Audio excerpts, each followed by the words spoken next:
Welcome, everybody, to the home front. I am Jeff Duden, and I'm here with Cody Schneider today. And we are super excited to learn about AI, digital marketing, and some of this fast, dynamic changes that are going on right now across all sectors of business. And Cody's got an incredible background he's going to share with us. Welcome, Cody. Jeff, thanks for having me, man. Super excited to be here. Yeah, awesome. Thanks for being on. Cody, we always like to start. Can you tell us a little bit about your background, kind of where you grew up and who Cody Schneider is? Yeah. So I'm from the Northwest originally, from the small town up in North Idaho called Coeur d'Alene. It's about 2 hours from the Canadian border. Spent a lot of time there and then a little bit of time in Denver, Colorado during high school. But that's kind of the origin. Grew up in an entrepreneurial household. There was no real way that I was going to escape that. Both parents were just kind of profiteers. That's the only way I really know how to describe it.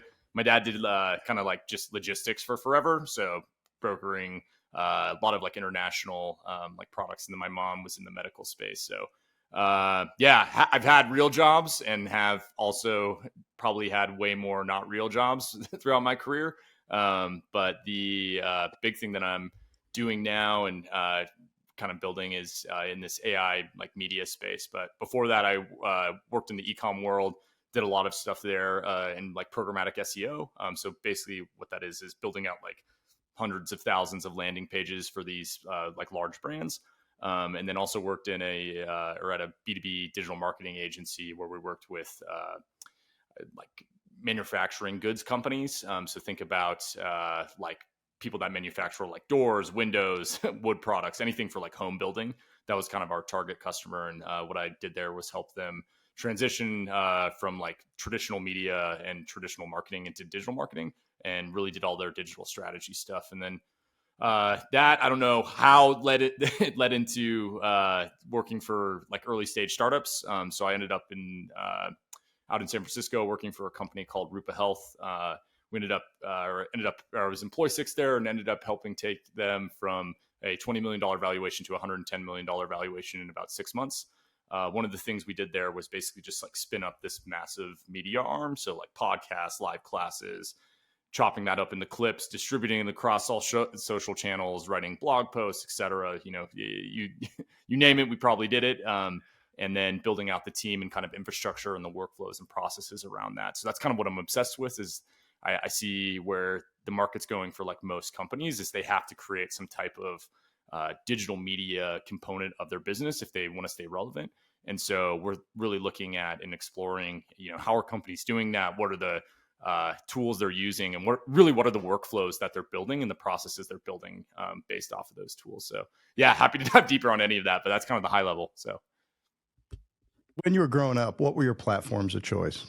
Yeah. So I learned graphic design pretty young. I had this art teacher who taught me how to screen print T-shirts. And then from that, I took a Photoshop Illustrator class. And then I was just basically hawking bootleg band T-shirts and anything else that people wanted to buy like throughout the school, and then kind of built up notoriety within that. And, you know, for me, it was like this like aha moment. I remember I sold this like, it was like a roller hockey club, like 25 shirts. And I bought them at Michael's for, I think it was like, you know, at the time, like $25.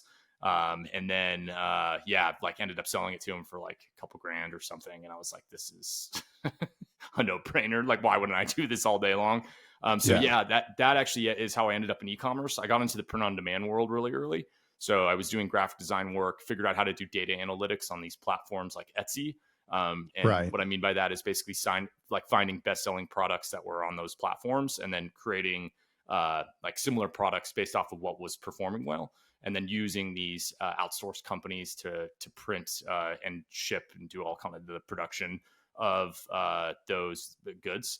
That was kind of my origin into all of this was really that. For a lot of people, I feel like it's the same. They like sell, you know, sweatshirts or t-shirts, and then somehow they end up in B2B software, which is the most ridiculous thing. But Yeah, well, look, it goes a couple of ways. So when I was growing up, all of our side hustles were, you know, we pressure washing or service type businesses, washing cars, things like that. And then my kids, as they grew up on Etsy, I got a kid, you know, 3D printing aftermarket RC car I parts love it. and selling them on Etsy, and seeing what cars are coming out, and then before the manufacturer could make all the accessories, they would design some on some CAD software and then print it, and then people would come and buy it. And a lot of parents are saying, looking at what their kids are doing online, but man, these side hustles turn into real material advantages, especially when it comes 100%. to demand generation, understanding how to just make money on the internet and do these types of things. So I'd like to talk a little bit about AI. And I've been traveling a lot lately, and I've been going to different masterminds and different groups, and I've just come to believe that marketing is changing faster than anybody really understands, in terms of how customers are acquired, how the customer journey is automated, how content's produced, where it's placed, how awareness for things is being generated in consumers' minds, even though they might have not thought they were a buyer and suggested. It's really psychological. It's really powerful. Where is your head with that? I mean, how fast?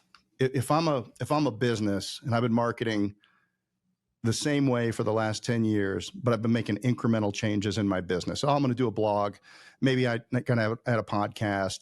I still have a diversity of lead sources. I'm advertising on these different platforms. I think a lot of that's going to change really, really fast for huge swaths of the economy. What's your view on that?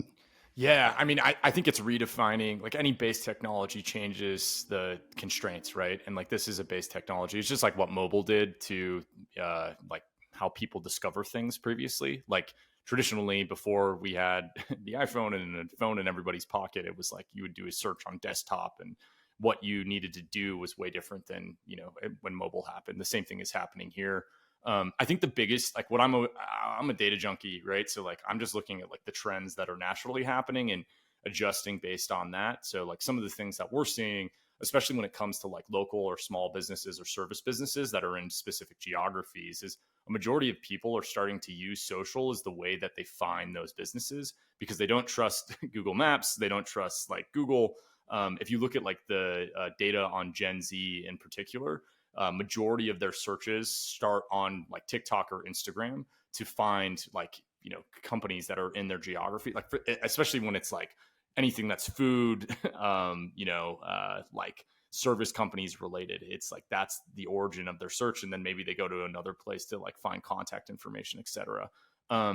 So just like thinking about that, and that adds like a larger shift in the mindset of the consumer, and it kind of makes sense, right? Like there's so much like spam that exists in these traditional channels. Like looking at Google, like again, I started in the SEO world. Like majority of searches that are related to like HVAC companies is some guy in the middle of nowhere, Arkansas, that has 50 different websites that he ranks for like all these tier 2 cities across the US, right? So he's just like capturing leads and then selling those to like local HVAC companies. In contrast, I think people are starting to understand that. They're dissatisfied with that experience. And That's right. what they're looking for is more of a human connection that has a face. So if, here's Sarah and she is like, you should go to this restaurant. I had an unbelievable experience. It's in Denver, Colorado, blah, blah, blah. She shows you like the food and the ambiance and that. Like here's this person that is like you can directly connect to, that if you have a bad experience, you're like, oh, well, I don't trust Sarah anymore, not some person behind a website that I have no idea who they are. So I think that just like consumer preferences are changing. It really depends on the industry that you're in. Like if you're in B2B in particular, like we're just seeing podcasting be this unbelievable like distribution mechanism for these companies, because you can have the founder of the company or the CEO of the company, 1 hour a week, they sit down and they talk with an industry expert about a topic that they know their customer is going to find interesting and relevant. And like, that's all the mental energy they have to expend. And then we take that long form piece of content, you chop it up into clips for social, you make blog posts based off of the insights, the key takeaways, you write social posts for LinkedIn and Twitter and wherever else your target customer is. And suddenly like your marketing team has all of the marketing content that they need for an entire week. Right. And so I think that like those these things are how we're seeing kind of the market change, but it really just depends on like the industry that you're in. Like, are you local? Like, are you national? Are you selling B2B? Is it long sales cycles? Is it short? Is it, purchasing decision? And we could talk about like kind of all those different ways that we're seeing these AI tools used. The biggest thing that I would say, just to kind of frame this conversation, is like, for a lot of companies that we talk to, they're like, oh, I'm going to change my whole like, internal workflow and redesign. It's like this almost like massive adoption. And like, we're just like, whoa, stop. Like, first off, like, what are you doing right now? What can we automate away? And a lot of the times, like 50% of a company's workflow can be automated away with these AI tools. So, Right. okay, sweet. That can be spun up in 3 days. And in 72 hours, you just automated away 50% of this like time consuming task. And so that can be a massively just like instant impactful thing that these companies can do. And so anyways, I always try to kind of preface this as like that's like a great jumping point for these conversations around this stuff. So anyway. You mentioned TikTok and Instagram. What's your experience on Snap?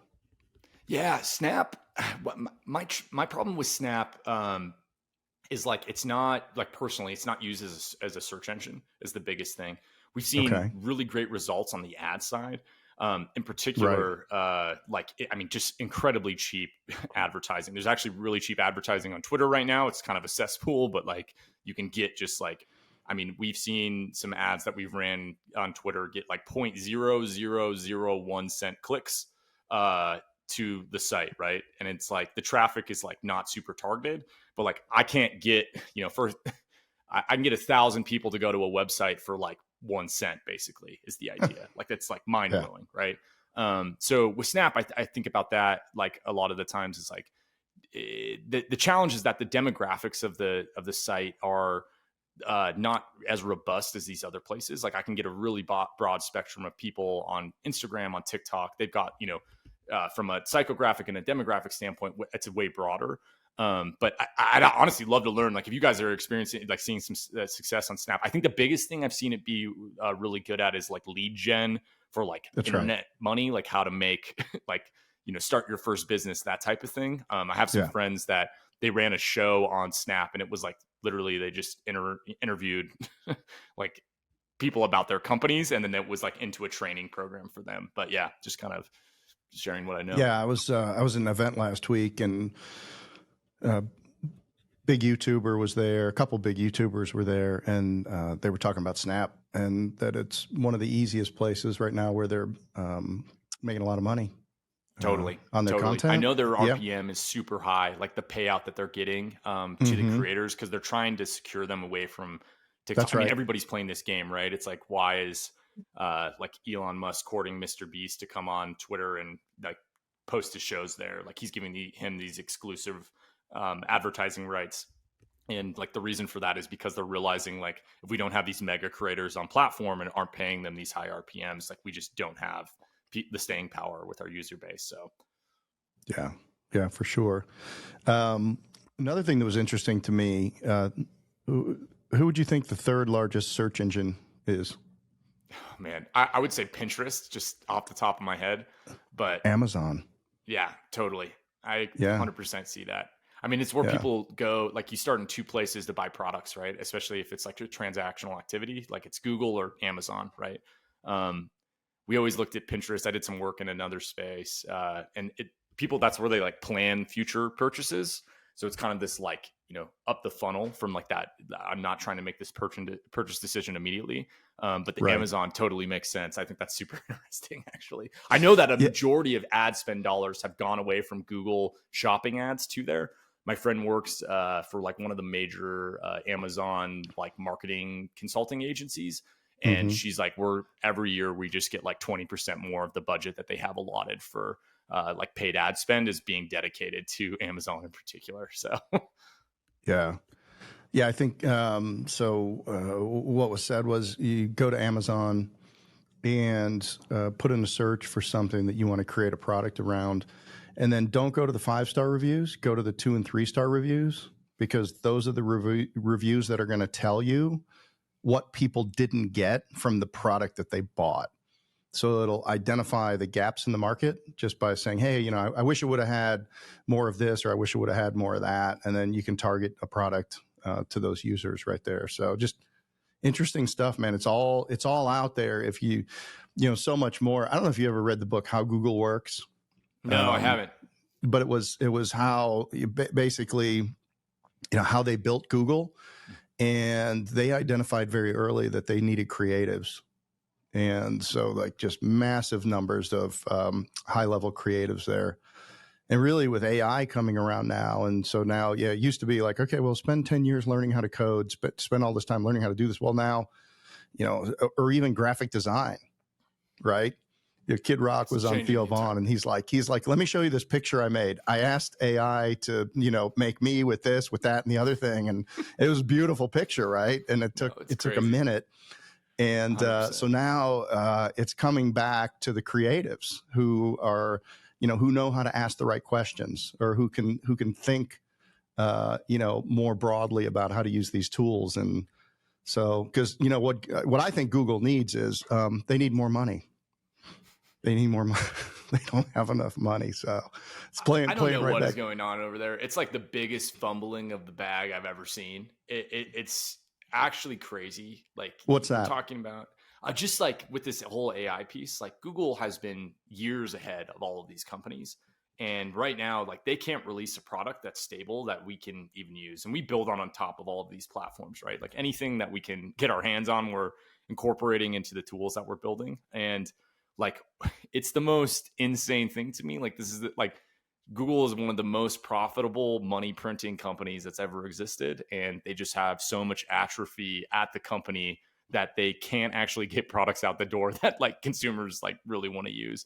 And it's just crazy to see this happen. And it's classic though, right? Where it's like you have a smaller, nimbler company that can navigate and change course like way faster. And so because of that, they end up winning. But it's insane to me because like they've had DeepMind for years. They've had all of these sub organizations within the larger ecosystem of like Alphabet and Google, and they've almost just like hamstringed all of them until now when they're seeing this existential crisis. It's like I think it's going to be written about, like if they don't in the next like 2 years solidify themselves as being one of these big players, like their market share is going to be absolutely eaten up and eroded. So that's just personal opinion based off of what we're seeing kind of on the front lines. But yeah. Well, so fascinating that you say that. So I've started using a tool called Perplexity. So good. Are you? No? Yeah, it's so good. We're all about it. Yeah. Yeah, I mean, I thought you said no good, and I was like, well, I can't use that anymore.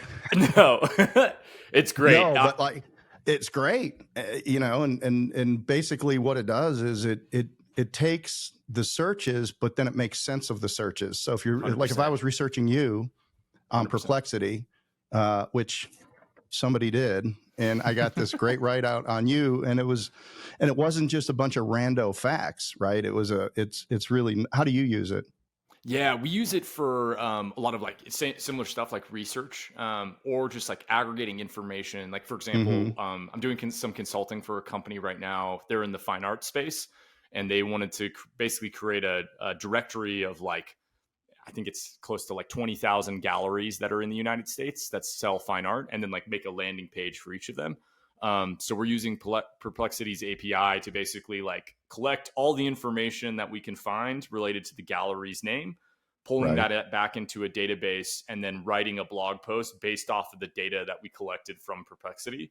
And what we found is that that used to be, if I wanted to do this like with a team of people, that's like 50 people all offshore that I'm managing, like, and would probably take 6 to 12 months, and we're going to do this in like 30 days for them. I mean, it's the most like, even saying it feels unreal. Like it feels like cheat codes. So yeah. Yeah. I mean, but like that goes right back to the point is that, and here we are just cracking the door into broadly distributed AI. 100%. And people, creatives, and then people that are in the right position are taking advantage of it in these ways. And if you're a $10 million HVAC business and you've been doing it the same way, you don't have a bunch of creatives. You're using standard tools. You run a tight business. It's a nice, profitable business. I think things are just going to start getting away from people, and they're not going to be able to figure out how they're not winning anymore on Yeah, some of these things. I think that's a part of it. I mean, with Perplexity, like what we've seen, because we've been thinking about like, okay, how do you rank on Perplexity, right? Like, how do I show up in the result for like Okay. somebody does a Perplexity search? And so the early data that we found, and it's still like early days with all of this, but what we found is that like the larger like digital mass you have on the internet, the more likely you are to show up in these searches for the AI, right? So when we think about like how the AI is trained, it's basically just like scraping all of the available internet or all of the available information on the internet, and then has this massive corpus of data that it's training on top of.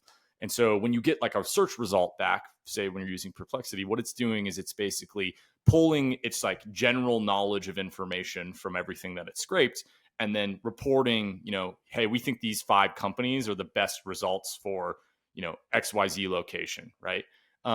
So how do you show up more often, like in that search when somebody searches, HVAC Denver as an example?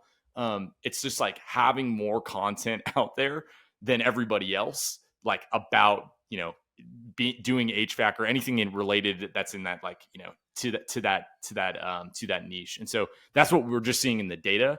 And it makes sense kind of logically, like based off of how these AI models are trained. Like, of course, like if you imagine it, like you have 50, you have 100, 100% of a database, and 50% of that is based off of XYZ company. And then, you make a query related to that.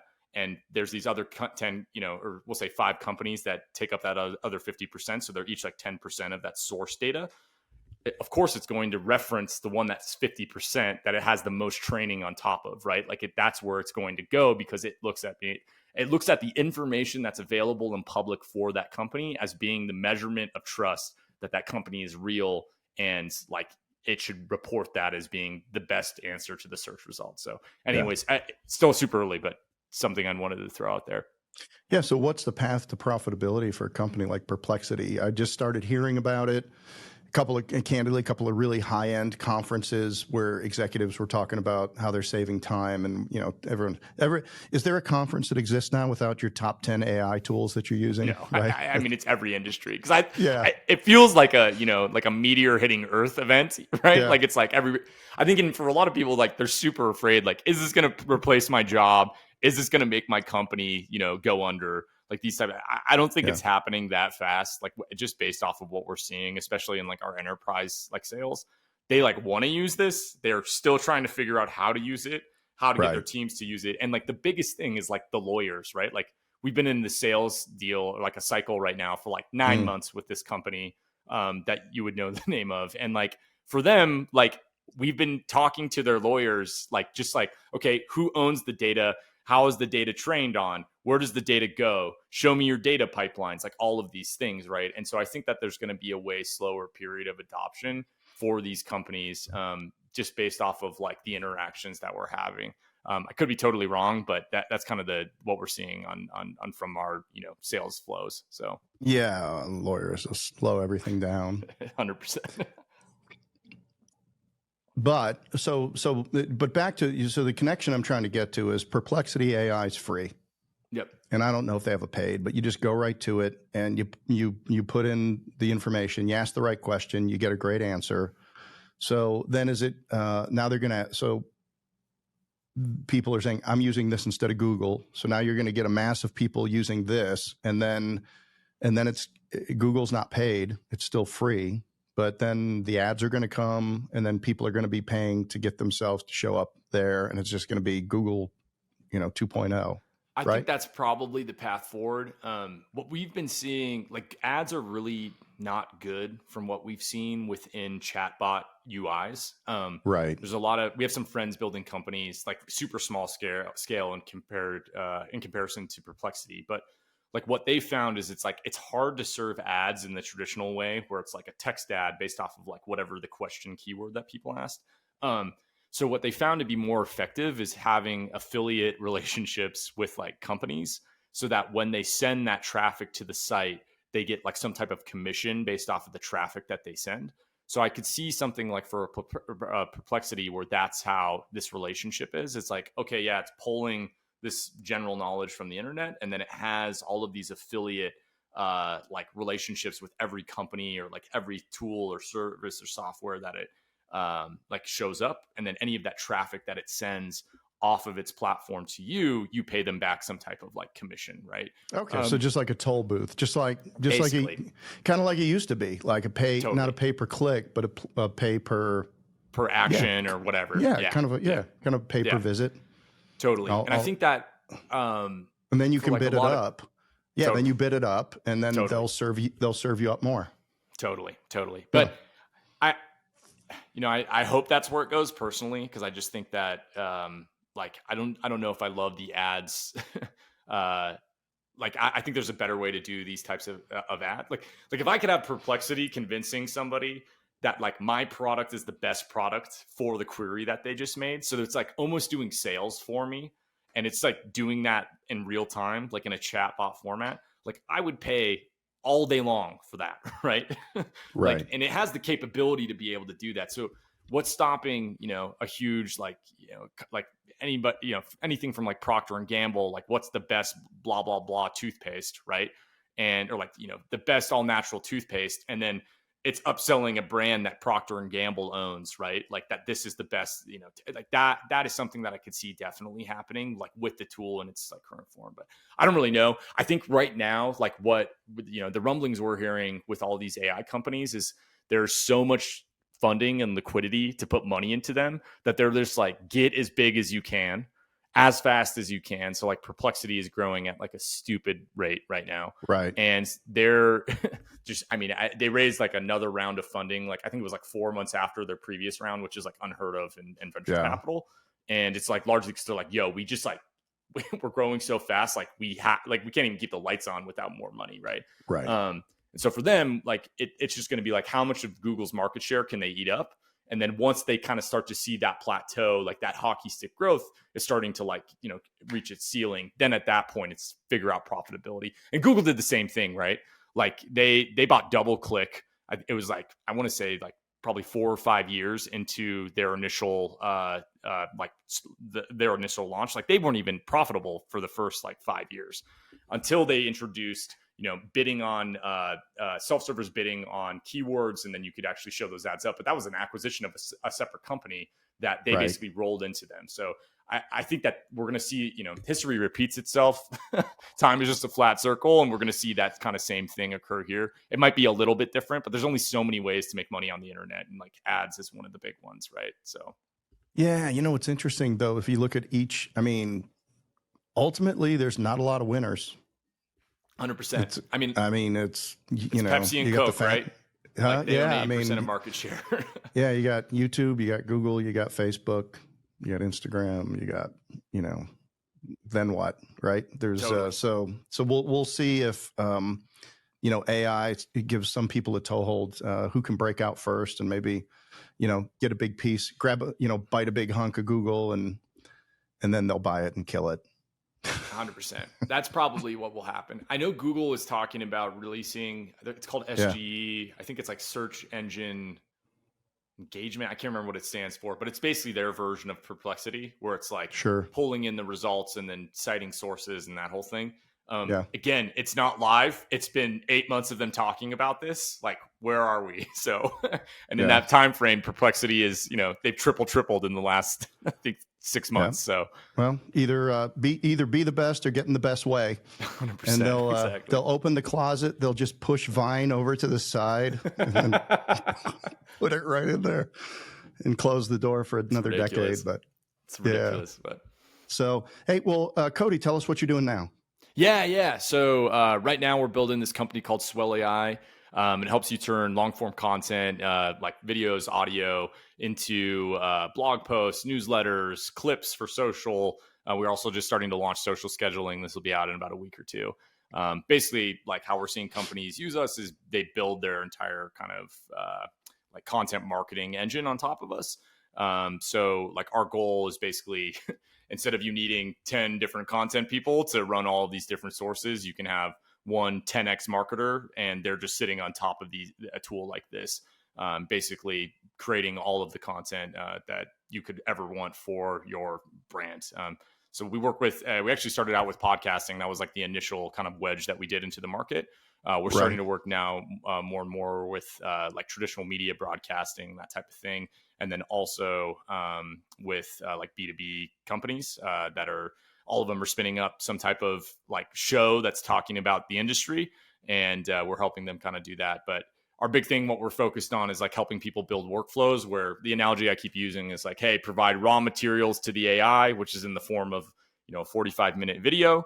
And then from that, you have templates that are, created that just automatically get generated based off of that source file. So the analogy is take crude oil and we turn it into plastics and gasoline and diesel and aggregate and all these other forms that you could want out of that initial piece of content. So, all right. So I have a specific, if you're not a podcaster, you can put your head down on your desk because this is a specific question. We'll come back in 5 minutes, but all right. So generating AI content out of a long form piece of content and getting the hook right.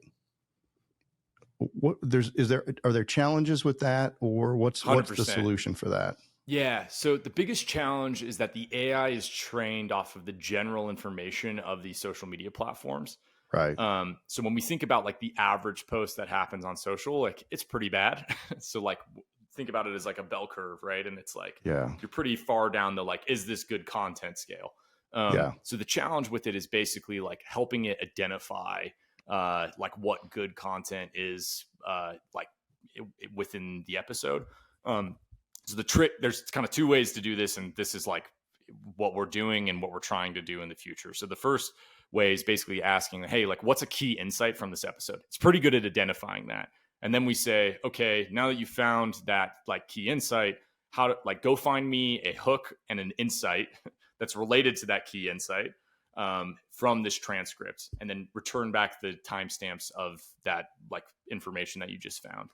So almost breaking it up into steps, because if I just ask it like, go find me a hook, like within the transcript, it will bring back the most random, irrelevant information.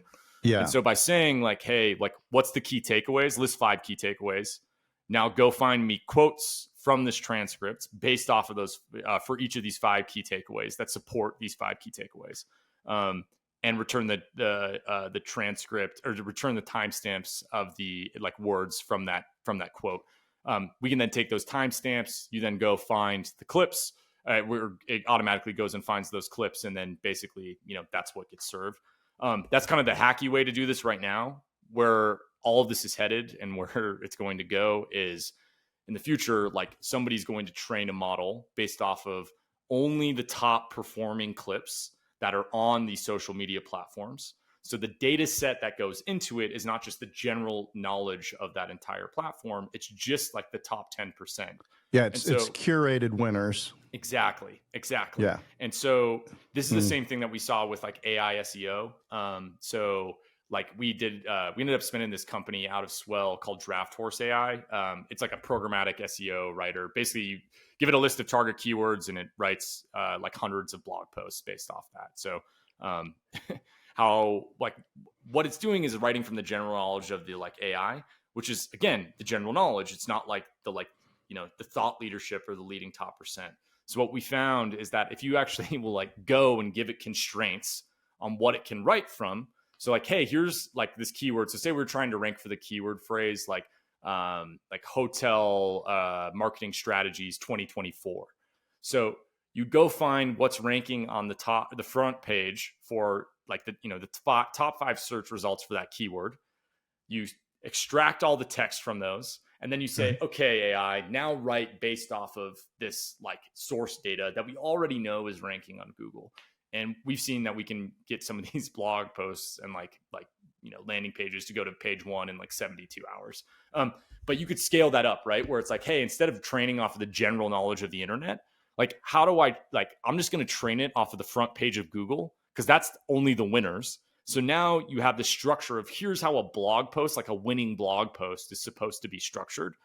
Everything that we create, everything that you write from now on that's a blog post is basically fine-tuned or trained off of that. So that's how we see all of this content stuff heading. Everybody's using these general models because it's extremely expensive to build custom AIs. Our friends own this company. It's called SF Compute. If you go to sfcompute.com, it's like the dumbest website ever. It's like just like text, but they're basically what they do is they sell training time on GPUs. GPUs are basically like the compute that's necessary to train these models. And the training time is like becoming more and more pricey because everybody's trying to do this, right? But like if I wanted to go train that model that I'm talking about, that's like the find all of the top clips. That's like $1.5 million. Like that's, close to the quote we got for being able to do that. Right. So, and that's just like a single, very small use case, right? It's just like find viral clips. And then thinking about, okay, now I have to do this for every one of these subsets. So what's probably going to happen is like companies will come out and they'll train these models, and then they'll give access to other companies like us that like we basically like an API that we can call to like find those like viral clips, or, do social media data analytics, or, whatever that is. And then they'll just incorporate we're calling them like agents. Like they'll incorporate these like digital like robot thinkers into their applications through these like other companies that have trained on that specific data set that like provides like the outcome that people are looking for. So there's a lot of information. Sorry for the monologue as well. I always no, man, that's fascinating, because what it comes down to. So our experience is we've been doing the podcast almost a year, and by the way, just cracked 100 on Apple Business and top 25 for entrepreneurship. So congrats, man. That's huge. Those categories are so competitive. It's crazy. Yeah, man. And something's going on in Great Britain, over in the UK. I don't know what's going on over there, but like so our in Q2 here, we're going to be looking at international markets and seeing what we need to do to just go over there. But because we just have some random markets that Jeff just picked up the show. So I love it. Yeah, man. But like, so we were doing this, small and mighty team, and we're early, and we're going through the episodes, or they're going through the episodes, and they're picking the clips that are of interest to them. And it's like, that's a good clip. That's a hot take. And then, as we really needed to double capacity to continue to do the things we're doing. So we go to an outsource, and we've got, which is, who's more sophisticated than us, and we're doing the clips and using AI, and we were using AI, but sometimes the clips don't make sense.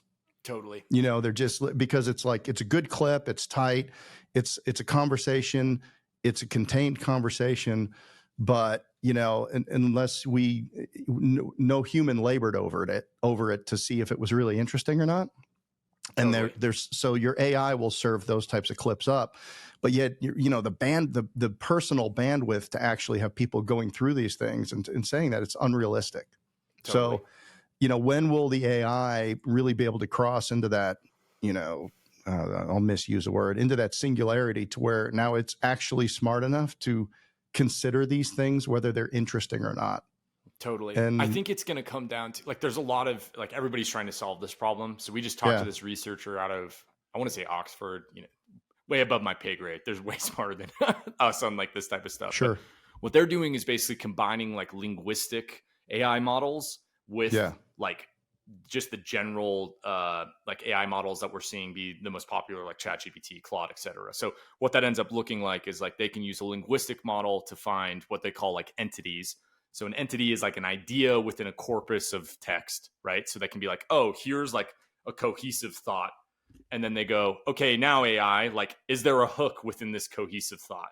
And they're like, yes, no, there's a hook. Okay, is there an insight within this cohesive thought? Yes, no, there is. And then that basically, like, you say they started with 100, that filters out 15 of them. And so it's really what it's looking like is going to happen is like the layering of all of these things together. The universal model, I think we're probably just like 2 years out from this. I say all this, right? And like GPT-5 could come out tomorrow, and like my business basically evaporates overnight. Like we have no idea what's going on, right? Like that's kind of like the world that we're actually living in with all this stuff. So with that said, though, I think what we're seeing a lot of companies do is they are basically like layering all of these different models together that do some like small task of that entire process, and then, you know, linking those together. And it makes sense, right? Like, how does a human work, right? It's like, cool, here's my checklist of 10 things. Like, this is how I go through, like, how do I systematize and make a, you know, like a decision process tree. document. Yeah, exactly. You go down the It's decision tree, like, okay, we went from here to here, and this makes sense. Now we're going to refine it this way. Then we're going to lay it against this, and we're going to lay. So you layer multiple technologies on top of it, and, you know, like, we're getting with our, you know, like with our expanded team now, which is great. We're getting just as many good clips as we did before, but we're getting 3 times or 4 times as many. And, you know, not all of them are winners, but look, I just said, we've cracked up into the top 25 and the top 100. So, like, it's working, and we wouldn't have been able to doing it the way we did it.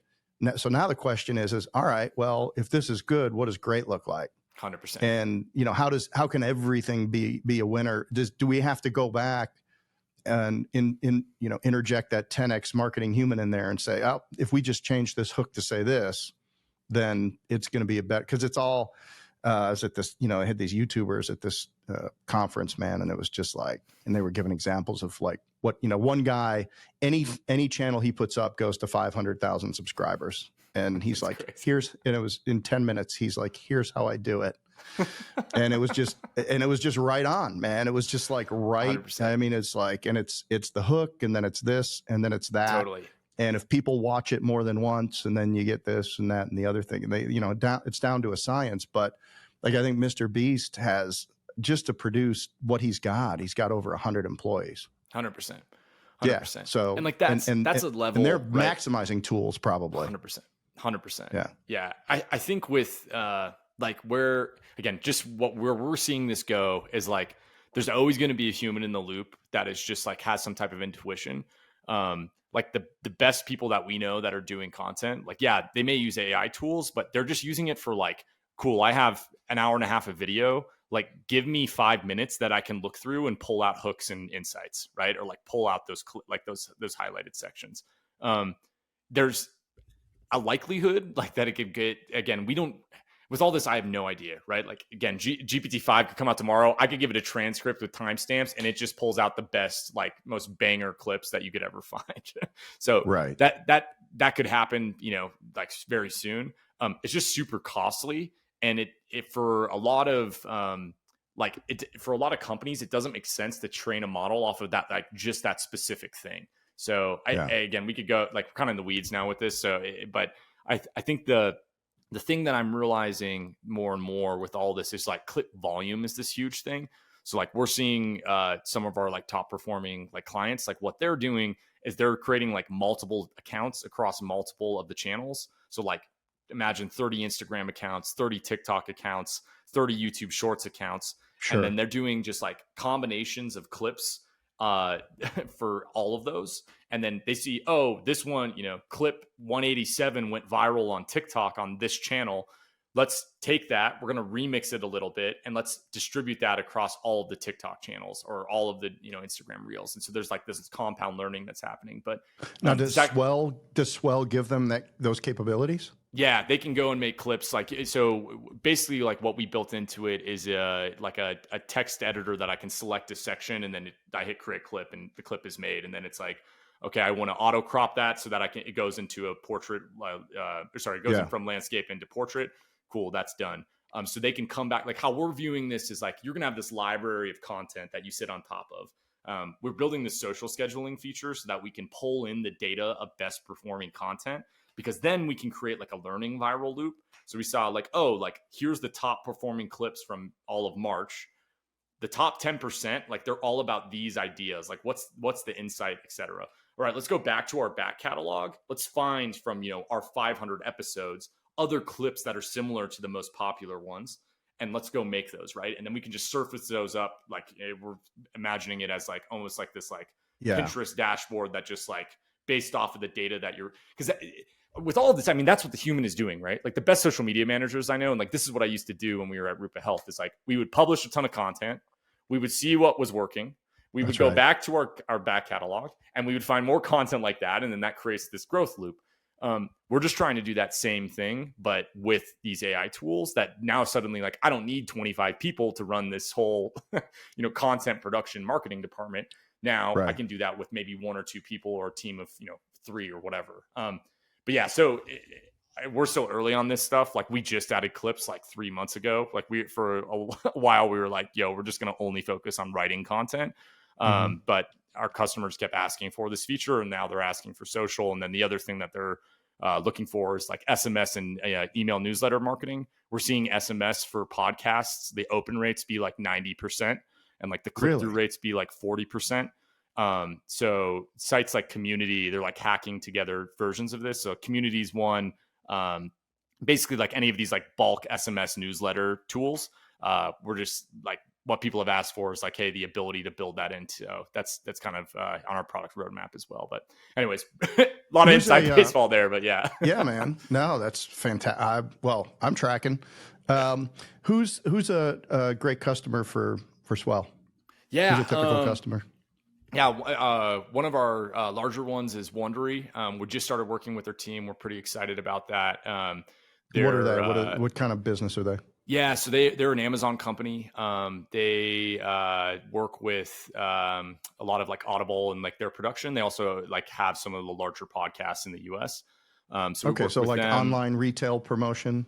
Yeah, they make like a lot of like custom shows. Like they'll do like paired shows, for example, with like Disney or something like that. Okay. And then they sell ad space on top of it. Yeah, so that's one of our larger clients that we're starting to work with. And then we work with like a lot of just like SMBs, a lot of kind of mid-range podcasts as well. It's like a broad spectrum between solo podcasters up to like podcast networks.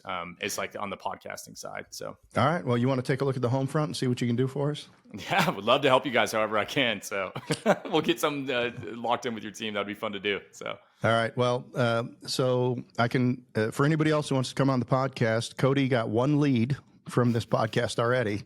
So here it is. Awesome. Jeff, thank you for having me, man. I really appreciate it. Yeah, 100%. So, couple final questions here.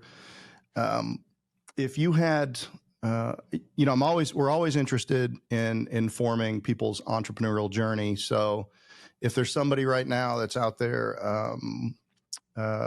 thinking about a career in this or building a business or something like that, if you had one sentence to speak into their life, what would that be?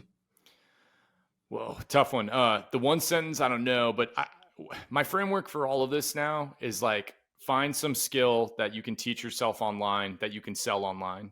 Do some type of consulting with that. So like learn how to make podcast clips as an example. Then you build an agency where it's like, hey, unlimited podcast clips for $1,000 a month. Go get, 30 clients and you making 30 grand a month.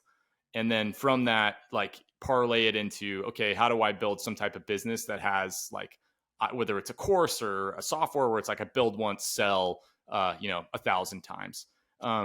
Looking back on like my own personal, I guess like business journey, like, Mm-hmm. in hindsight, very obvious. Yeah. That's what happened. Right. Like I look at what you're talking about what your kid's doing. Like, I think that is going to lead to a massive company. Like he understands like supply and demand. How do I do product research, customer service, all of these things. Right. And it's like this small scale thing, but all those learnings are going to be parlayed into the next venture, which is going to be bigger, which is going to be parlayed into the next venture, which is going to be bigger. And so I think that's the biggest thing for like a lot of people. Like they try to go for this like moonshot day one, and it just like kills the entrepreneurial spirit, right? Like they go and they're like, I'm going to build, a rocket company or whatever, right? Like just that, it's a ridiculous one, but that's like kind of the level that they go to. But in contrast, it's like you're talking about like a window washing company or a power washing company. Like you can start something like that where it's just you have no employees, and easily get that to 10 grand a month, which is like hustling for 2 years. And then at that point, okay, you have cash flow. You can go build that next thing where you have some people that are making you money. And then from there, okay, how do I then go build a product that I can build once, sell 1,000 times, right? And do that over and over again. And that to me is the evolution of this. So that's what I'd love to leave with people, is like kind of like, if you're trying to start, that's the way that I would do it, looking back on just my kind of, experience and journey. So. Yeah, get into the game. Get in the game. Well, Cody, this has been awesome. I've learned a lot, and I really appreciate your perspective on the rapidly changing marketing environment with AI. How can people get in touch with you? Yeah, so I'm active on Twitter and LinkedIn. If you Google Cody Schneider, I should come up. If I'm not, I'm doing my job really terribly. And right. then our company is swellai.com. You can go and sign up for free and take it for a test drive. So those are kind of the core places that you can get in touch with me. So, Cody Schneider, thank you so much for being on. Jeff, thanks for having me. Really appreciate it. Oh, absolutely. And everybody, thank you for listening. This has been Jeff Duden, and we have been on the home front.